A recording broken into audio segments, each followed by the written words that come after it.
Prepare to embark on a great and exciting journey, as you have chosen to be self-initiated into the sacred mysteries. The powers of the universe have been delicately rearranged to garner the synchronicities which brought you to this film. Join us as we explore an age-old science and unravel the truths behind an art which has been shrouded in secrecy. Until now.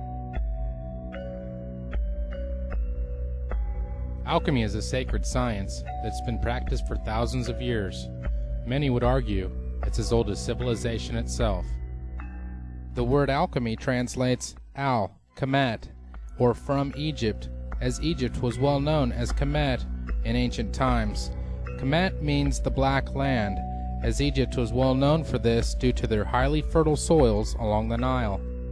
The term alchemy comes from the Arabic al-Chem, which in turn is said to come from the Egyptian Chem, meaning black, and referring to the Egyptians' own name for their country, Kemet, the Black Land. Thus the term alchemy is the origin of the term black art, though the meaning is very different than that later ascribed to this phrase. However, others say that the word comes from the Greek chemi.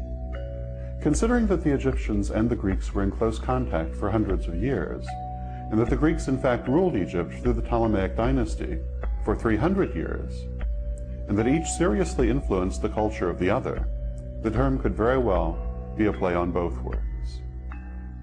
The Hellenistic era, and Hellenistic Egypt in particular, was a very fertile time in the history of magic. Ancient forms of magic met and merged, creating new disciplines. Magical forms still very much in use today, such as Hermeticism and alchemy, have their origin in Hellenistic Egypt. Much of alchemy is highly misunderstood and has been kept secret in a variety of magical and fraternal organizations. The list of alchemists is known to originate with Thoth, who is widely credited for being the author of science, religion, mathematics, geometry, philosophy, medicine, and magic. Thoth is said to bring to civilization the calculations for the establishment of the heavens, stars, earth, and everything in them. In other words, matter.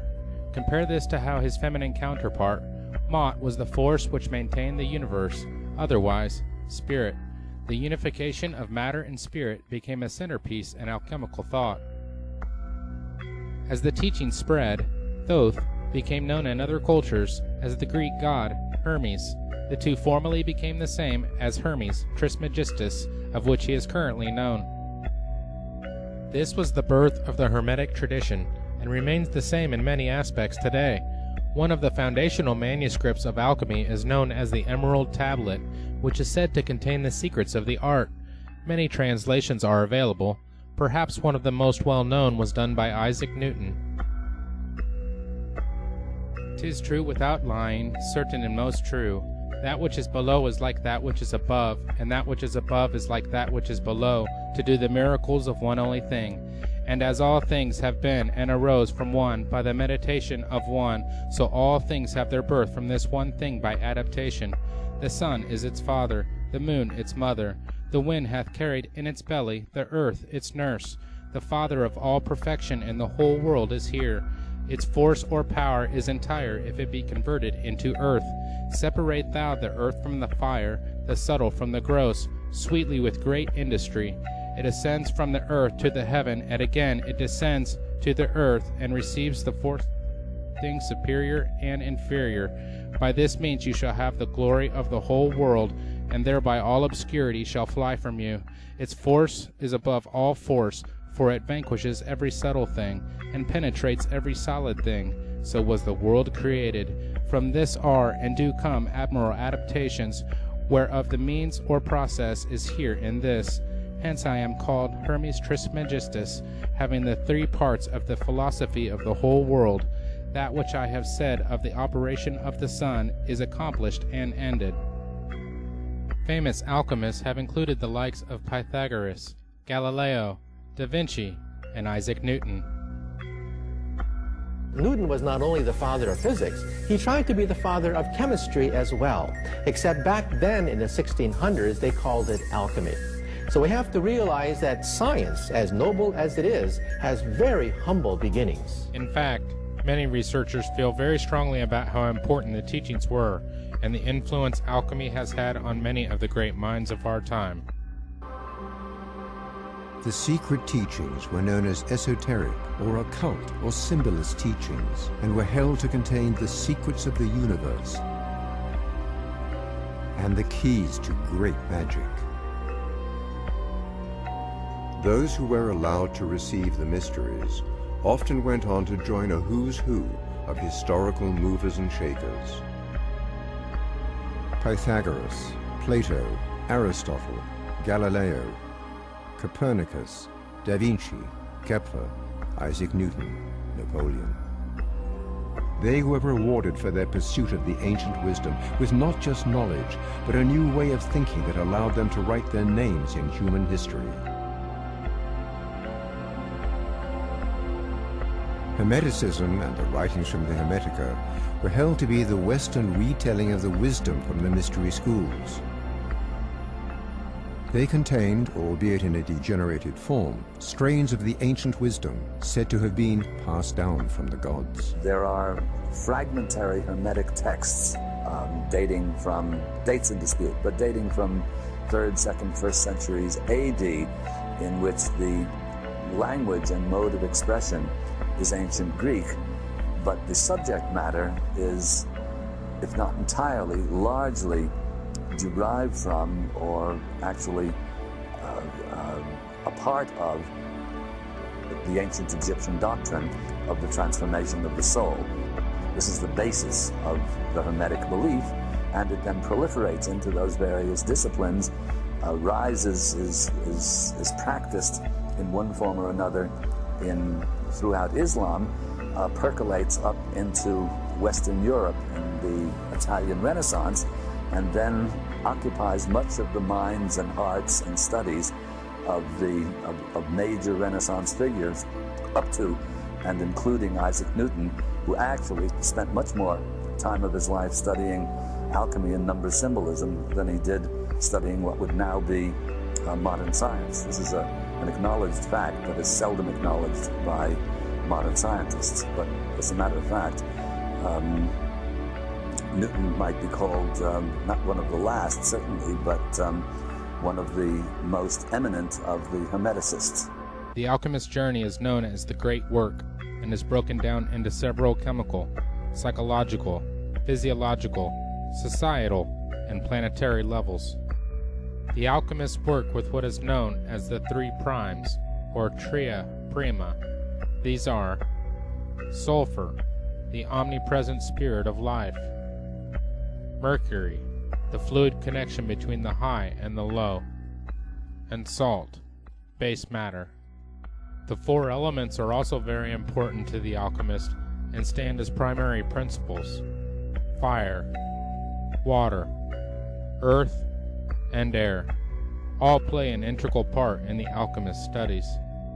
The alchemist is familiar with 7 primary metals which are ruled, influenced, or dominated by 7 planetary influences used in alchemical work. They are gold, dominated by the sun, which provides energy and life to everything in the solar system. The sun is our sense of self, our willpower, organizing ability, self-integration, energy levels, vitality, and success. The sun corresponds to the heart, spinal column, vision, and distribution of heat in the body.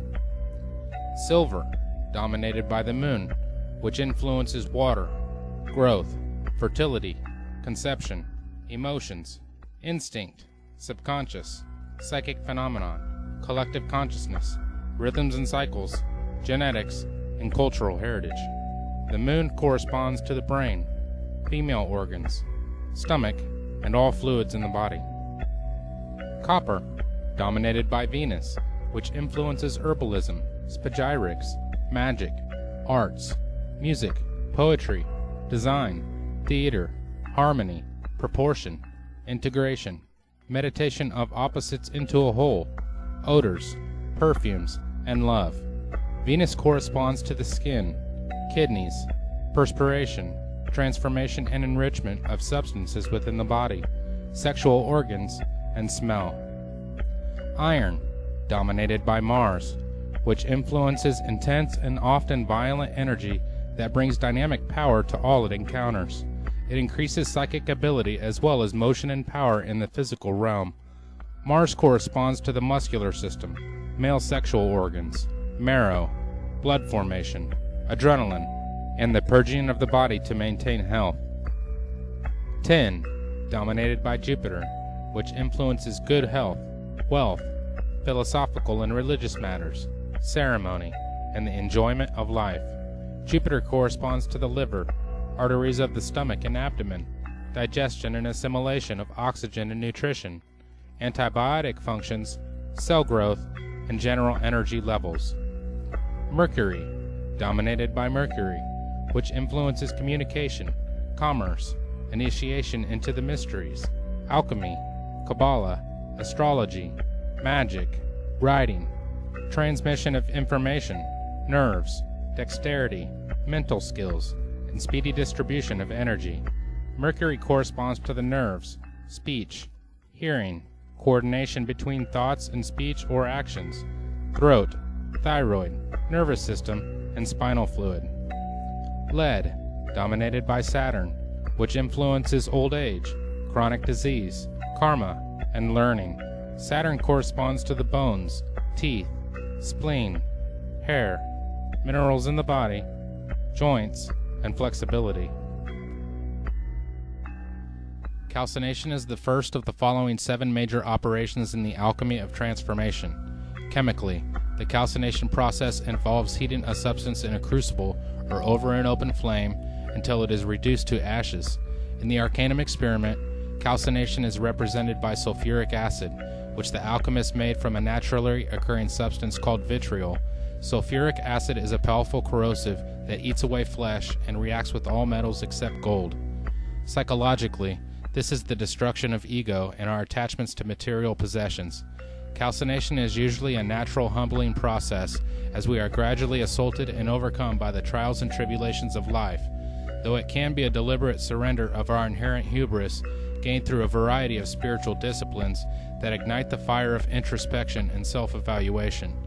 Physiologically, the fire of calcination can be experienced as the metabolic discipline or aerobic activity that tunes the body, burning off excesses from overindulgence and producing a lean, mean fighting machine.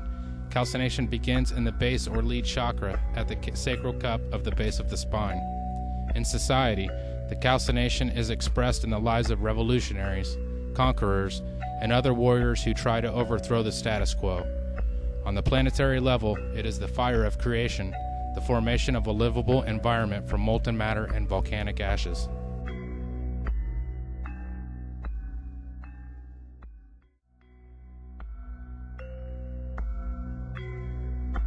Dissolution is the second major operation in the alchemy of transformation. Chemically, it is the dissolving of the ashes from the calcination in water. In the Arcanum experiment, dissolution is represented by iron oxide or rust, which illustrates the potentially corrosive powers of water on even the hardest of metals. When processed, vitriol breaks down into sulfuric acid and iron oxide, which are the first 2 arcana or secret ingredients. The Egyptians smelted iron as far back as 1500 BCE and used iron compounds in tonics and disinfectants. Psychologically, this represents the further breaking down of the artificial structures of the psyche by total immersion in the unconscious, non-rational, feminine, or rejected parts of our minds. It is, for the most part, an unconscious process in which our conscious minds let go of control and allow the surfacing of buried material. It is the opening of the floodgates and generating new energies from the waters held back. Dissolution can be experienced as flow, the bliss of well-being, and actively engaged in creative acts without traditional prejudices, personal hang-ups, or established hierarchy getting in the way.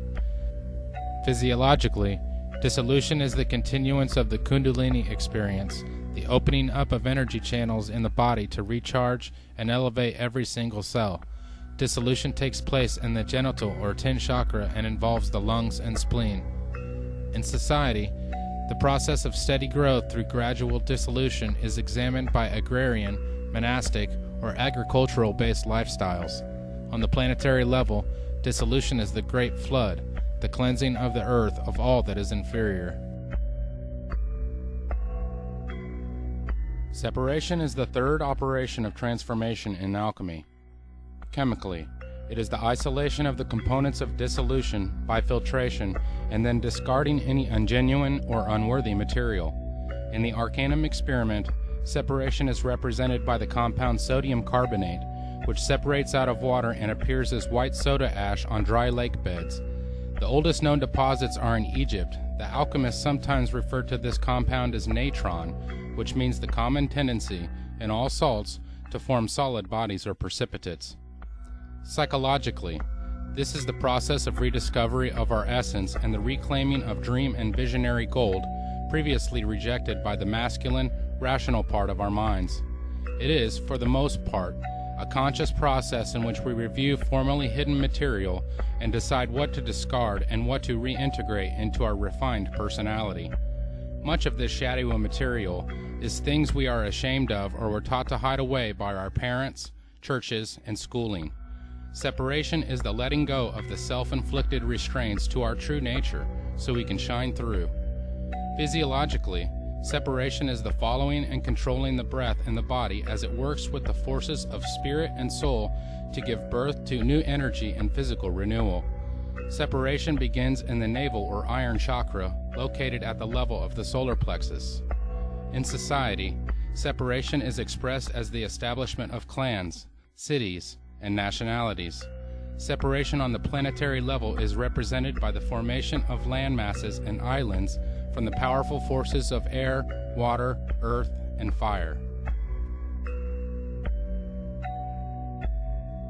Conjunction is the fourth of the 7 operations of alchemy.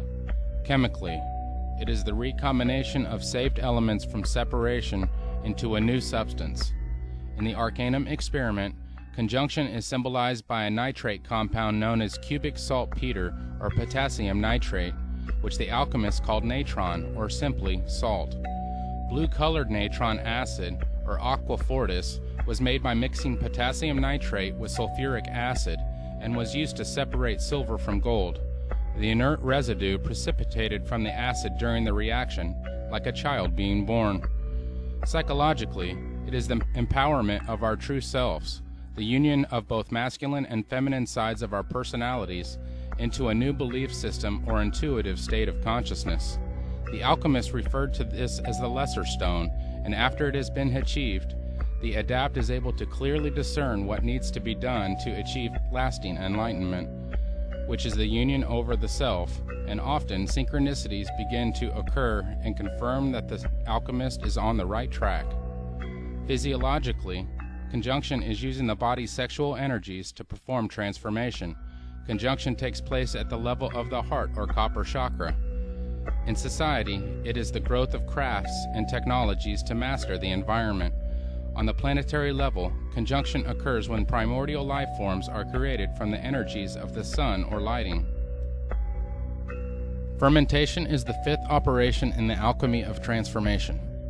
Fermentation is the 2-step process that begins with the putrefaction of the hermaphroditic child from the conjunction, resulting in its death and resurrection to a new level of being. The fermentation phase then begins with the introduction of new life into the product of conjunction to strengthen it and ensure its survival. Chemically, the fermentation is the growth of a ferment bacteria in organic solutions, such as occurs in the fermenting of milk to produce curds and cheese, or in fermenting of grapes to make wine. In the Arcanum experiment, the process of fermentation is represented by a compound called liquor hepatis, which is an oily, reddish-brown mixture of ammonia and the rotten egg-smelling compound hydrogen sulfide. Egyptian alchemists made ammonia by heating camel dung in sealed containers and thought of it as kind of a refined mercury that embodied the life force. Liquor hepatis means liquor of the liver, which they believed was the seat of the soul, and the color they associated with the compound was green, the color of bile. Surprisingly, liquor hepatis exudes a wonderful fragrance, and the alchemists made a perfume of it called balsam of the soul.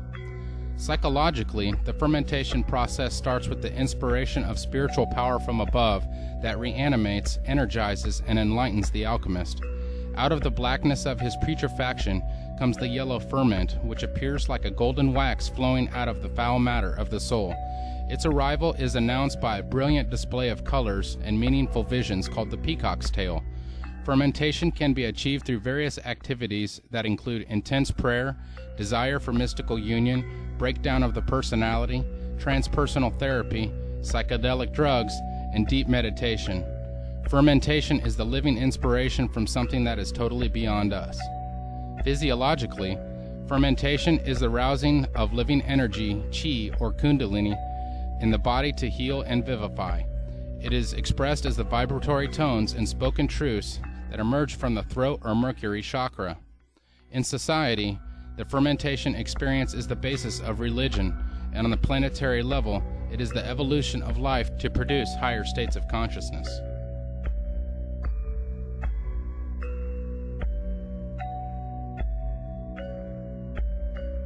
Distillation is the sixth major operation in the alchemy of transformation. Chemically, it is the boiling and condensation of the fermented solution to increase its purity, such as takes place in the distilling of wine to make brandy.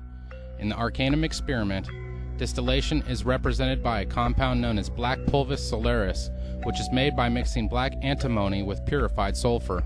The two immediately clump together to make what the alchemists called a bezoar, a kind of sublimated solid that forms in the intestines and the brain.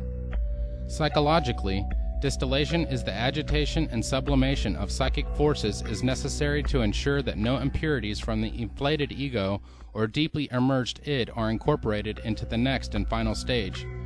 Personal distillation consists of a variety of introspective techniques that raise the content of the psyche to its highest level possible, free from the sentimentality and emotions, cut off from even one's personal identity.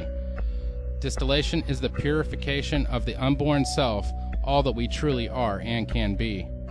Physiologically, distillation is the raising of the life force repeatedly from the lower regions of the cauldron of the body to the brain, what Oriental alchemists called the circulation of the light, where it eventually becomes a wondrous, solidifying light of power. Distillation is said to culminate in the third eye area of the forehead at the level of the pituitary and pineal gland in the brow or silver chakra. In society, distillation is experienced as a science or objective experimentation. On the planetary level, distillation is the realization of the power of higher love as the life force from the entire planet gradually seeks to become one force in nature based on a shared vision of truth. Coagulation is the seventh and final operation of transformation in alchemy. Chemically, coagulation is the precipitation or sublimation of the purified ferment from distillation. In the Arcanum experiment, coagulation is represented by a compound called red pulvis solaris, which is a reddish-orange powder of pure sulfur mixed with a therapeutic mercury compound, red mercuric oxide. The name pulvis solaris means powder of the sun, and the alchemists believed it could instantly perfect any substance to which it was added.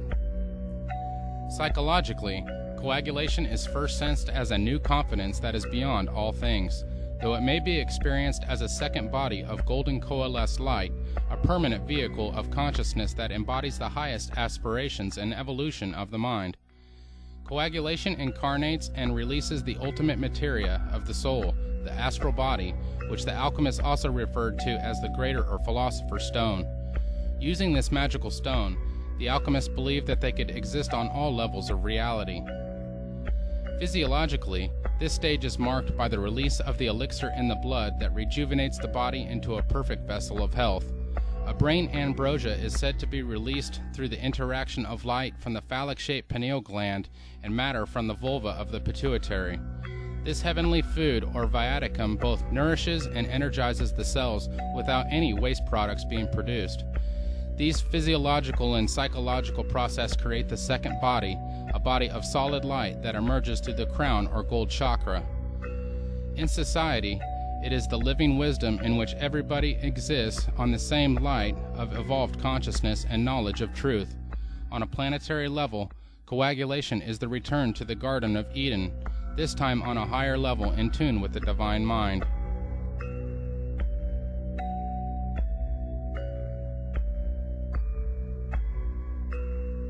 Most people have a very mistaken view of what alchemy is, based largely upon the caricatures of its enemies and the misunderstandings of the uninformed. The image of the alchemist, as benighted proto-chemist, vainly bent on turning lead into gold, totally misses the point of alchemical thought. It is true the Western alchemists, like their Chinese counterparts, did work with a variety of substances to try and create various elixirs and arcane effects, including the idea of transmutation of base metals. However, this was a small aspect of alchemy, and to define alchemy by this is like defining Taoism as the search for the elixir of immortality. It misses the real point altogether. In reality, alchemy was and is an advanced spiritual discipline, closely related to modern Wicca in its concepts and images. These concepts and images were presented in largely coded form so that they could be read by the unenlightened as relating to chemistry and physical operations, and by the enlightened as a system of spiritual wisdom. Thus, the true alchemist was not trying to turn ordinary lead into gold, though the casual observer might reasonably think so from how things were presented. Rather, they were striving to turn the lead of an ordinary and undeveloped consciousness into the gold of a fully realized and enlightened soul.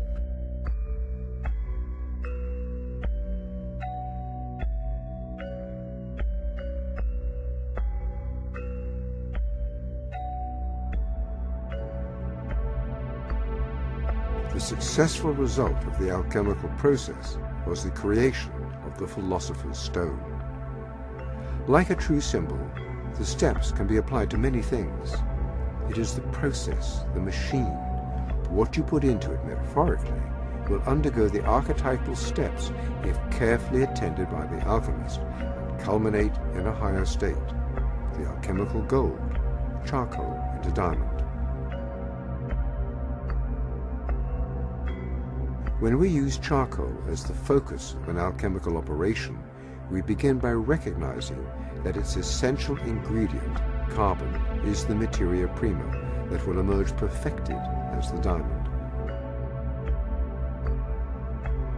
When the charcoal undergoes the cleansing fire and a stress of geological proportions, it is hardened into a perfect, impenetrable diamond. It becomes itself the geometric map of perfect universal order.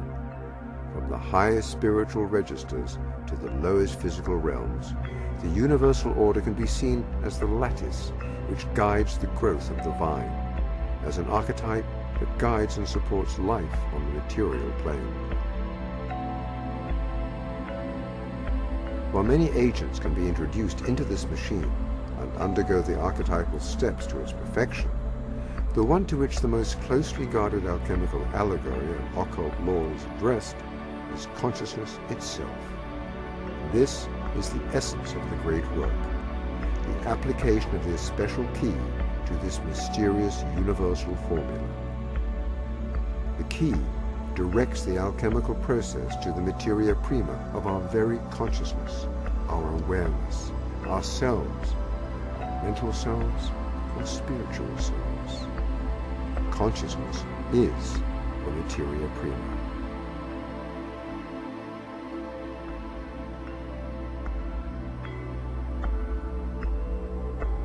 While the value of creating alchemical glass or alchemical gold may seem more obvious, one might ask, what is the benefit of applying the alchemical steps to consciousness?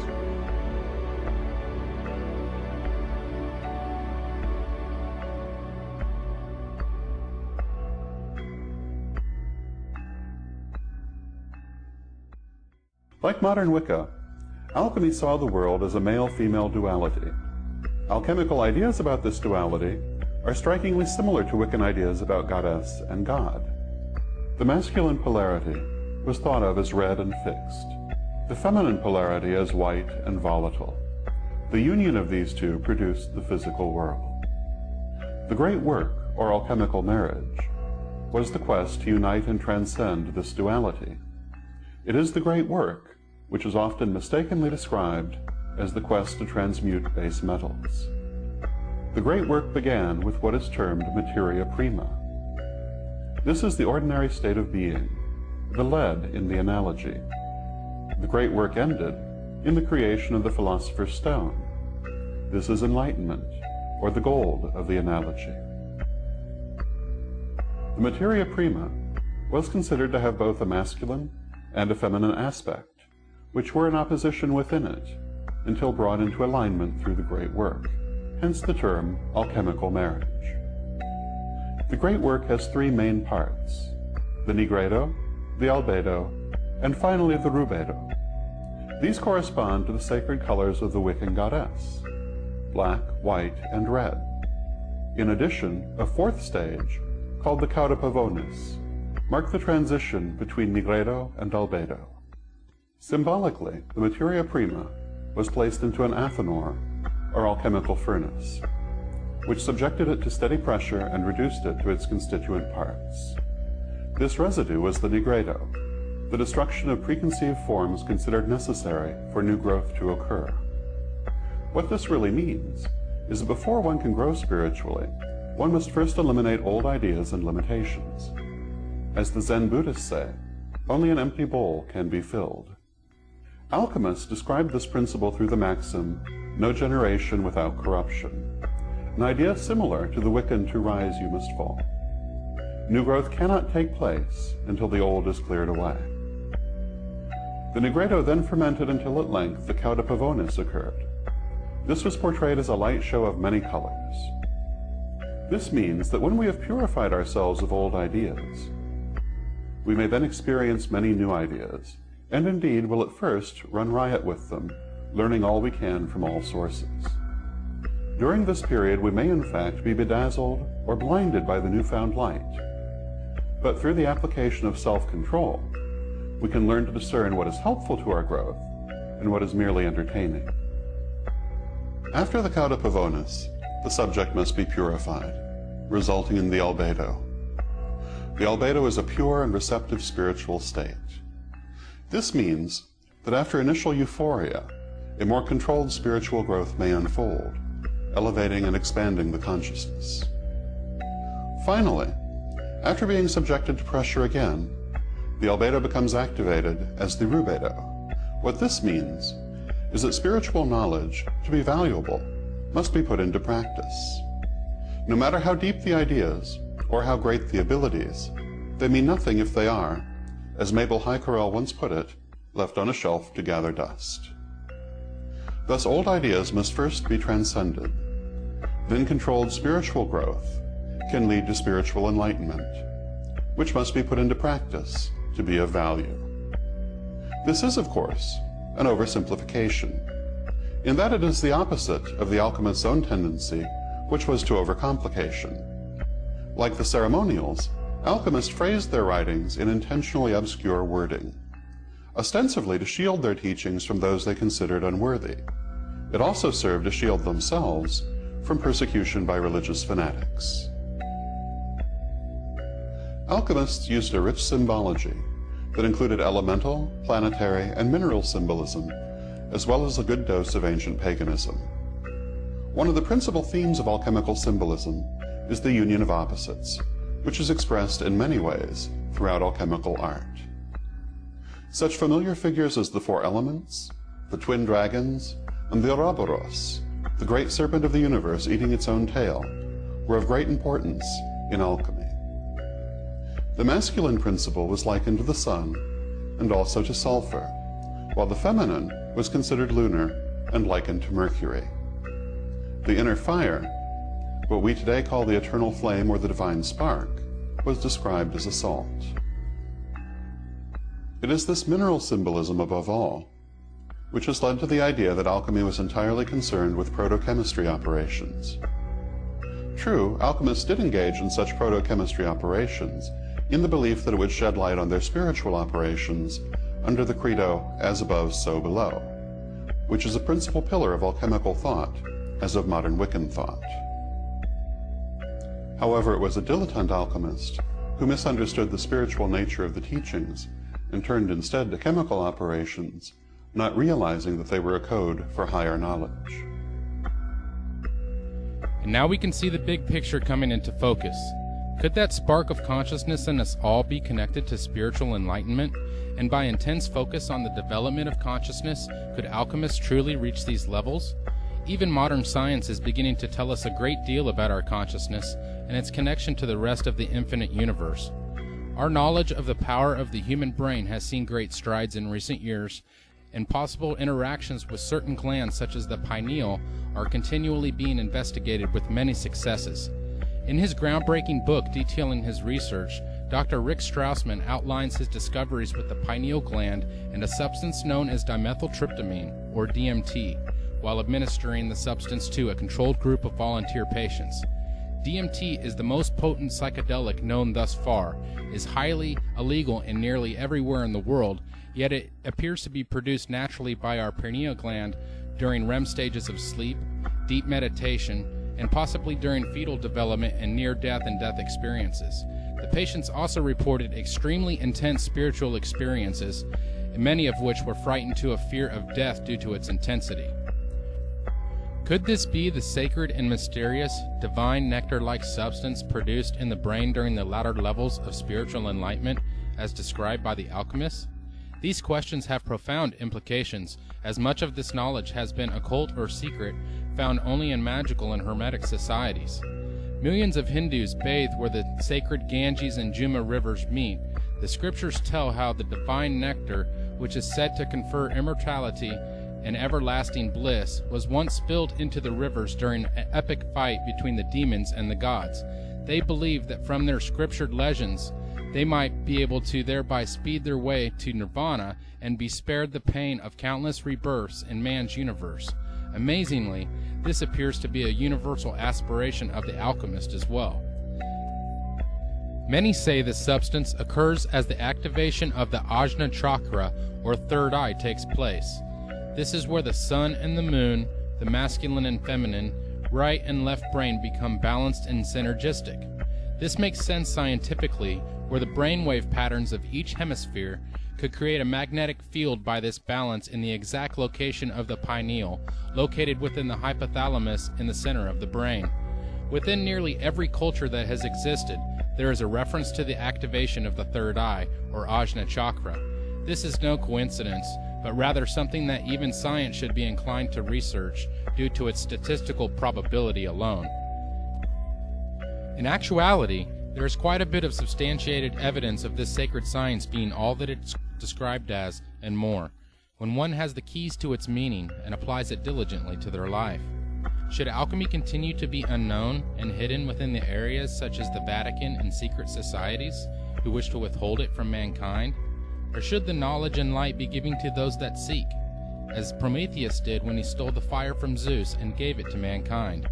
This is the story of Eden, which tells us of a God that wants mankind to continue just tending to the garden, not to have a consciousness, not to have spirituality, not to be like him.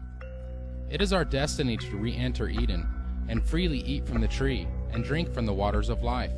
As it is written, surely we will not die, but know that which God knows. By this we realize our true nature and divinity. We must understand that we are truly spiritual beings having a human experience, not humans trying to have a spiritual experience. It is a diligent alchemist who comes to understand the true nature of reality and become the master, the guru, the teacher in their physical, emotional, and spiritual growth, a master of their own destiny. So what happened to the spiritual aspects of alchemy when modern chemistry and physics became common knowledge of that which concerns matter, following the works of Isaac Newton? Much of the interest in psychological and spiritual aspects of alchemy were nearly forgotten in modern science until the work of Carl Jung, who revolutionized psychology by exposing the relationships between alchemy, Platonism, and modern psychology techniques. In fact, he believed, much according to the credo, as above, so below, that one could be understood by understanding the other. I was always looking for something in between, you know, something that linked that remote past with the present moment. And I found, to my amazement, it is alchemy. It is the the basis of our modern way of conceiving things. And therefore, it is as if it were right under the threshold of consciousness. This is a wonderful picture of how the development of archetypes, that means the movement of archetypes, looks when you look upon them as if from above, maybe from today you look back into the past and you see how the present moment has evolved out of the past. And we can construct or even predict. Modern-day philosopher and author Terence McKenna also did a great deal to revive spiritual alchemy and its connection to consciousness and our divine nature, which he consistently reiterated in his many lectures. Everything occurs in the presence of its opposite, and out of that there is generated the friction, the heat, and the light that all comes together in an indissoluble package as part of life. So what I want to talk to you about tonight, and how it relates to unfolding the stone, is the notion of alchemy, of all things. Alchemy, as I'm sure many of you know, is really the secret tradition of the redemption of spirit from matter. But many of you may imagine that alchemy is simply a discredited pre-scientific obsession of unbalanced minds interested in changing base metals into gold, lead into the stuff of commerce. This is the benighted reputation that alchemy has acquired in a century so given over to the literal and the material and the non-spiritual that it's lost all touch with the adumbrations of meaning that vibrate behind the perceptions of the alchemists. The central conception of alchemy is the conception of the philosopher's stone. What is it?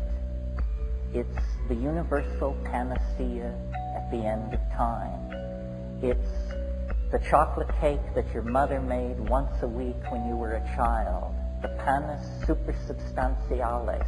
It's all things to all men and all women. If you are hungry, you eat it. If you're dirty, you shower under it. If you need to go somewhere, you sit on it and you fly there. If you have a question, it answers it. It's something that the human mind senses in itself and related to, invoked, worshipped over centuries before the slow rise of the patriarchy and rationalism and materialism turned it into a myth, a fairy tale.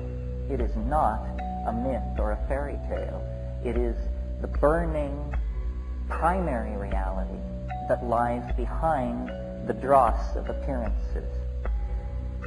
Alchemy is based on a philosophy called Hermeticism that was developed in the 1st and 2nd centuries by Gnostic thinkers, Greeks, Jews, people inside the Roman Empire as it was beginning to show the first signs of degradation and decay, who felt a profound disaffection with their world, a disaffection that on the scale of those times was as profound as our own existential disaffection.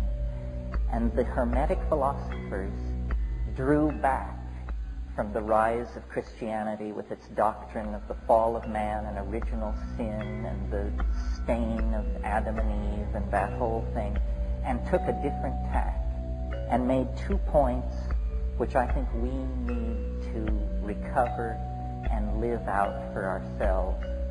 And the first point was that man, which means men and women, human beings, are divine beings, not lower than the angels, higher than the angels. The message of the alchemical and Hermetic thinkers, and the Corpus Hermeticum actually uses the phrase, man is God's brother. We have no idea what it would mean in our own lives if we could throw off the notion of ourselves as fallen beings. We are not fallen beings. When you take into your life the gnosis of the light-filled vegetables, the psychedelic plants that have stabilized the sane societies of this world for millennia, the first message that comes to you is you are a divine being. You matter. You count. You come from realms of unimaginable power and light, and you will return to those realms. The second point that these philosophers wanted to make was that fate can be overcome. Fate can be overcome. Now, for the Greco-Hellenic world, what that meant was the starry engines of the machinery of fate that they saw strewn across the night sky, because they were intensely aware of the power of the zodiac, the stellar shells inhabited by demons that extended out to the unimaginable imperium of the All-Father that was beyond fate. And into that world of astrological fatedness, which is such a strong idea for the Greek mind, the Hermeticists announced fate can be overcome. And they had a novel answer for how this could be done. It can be done through magic, a word not often enough heard in the present world. The overcoming of fate is achieved through magic, and then the stellar machinery becomes not an invasive force into one's life, but an empowering force. Now, some of us may believe in astrology and some of us may not. We are all strongly influenced by the notion of fate, of our powerlessness in an existential world. Jean-Paul Sartre said nature is mute, and we, embedded in the media-dense, message-dense, programming-dense matrix of these hyper-societies that we have created, often feel, I think, like hapless atoms, running endlessly according to the blueprints and programs of unseen masters, whether it's the banking industry, Madison Avenue, whoever. We tend to disempower ourselves. We tend to believe that we don't matter. And in the act of taking that idea to ourselves, we give everything away to somebody else, to something else. So the rebirth of a sense of the stone and its possibility within each of us entails these two ideas: our divinity and our power to overcome fate. There is no inevitability in our lives unless we submit to the idea of inevitability and then give ourselves over to it. The practice of transcending time and consciousness was also very prevalent in South America, with the Maya in particular, where clocks of stone were designed, created, and heavily used for the purposes of conquering time and consciousness.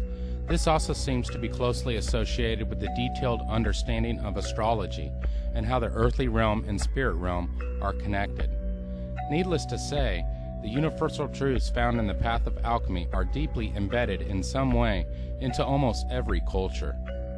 Many say that this information presented to you here should not be told to those who aren't chosen, so to speak, or initiated into a fraternal order which guards it and holds it over the heads of its members, feeding them a diluted version, a little here and a little there.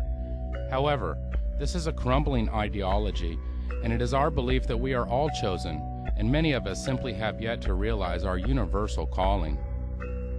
In later films, we will discuss this and a variety of other subjects in more detail as to the history and practical application in these areas.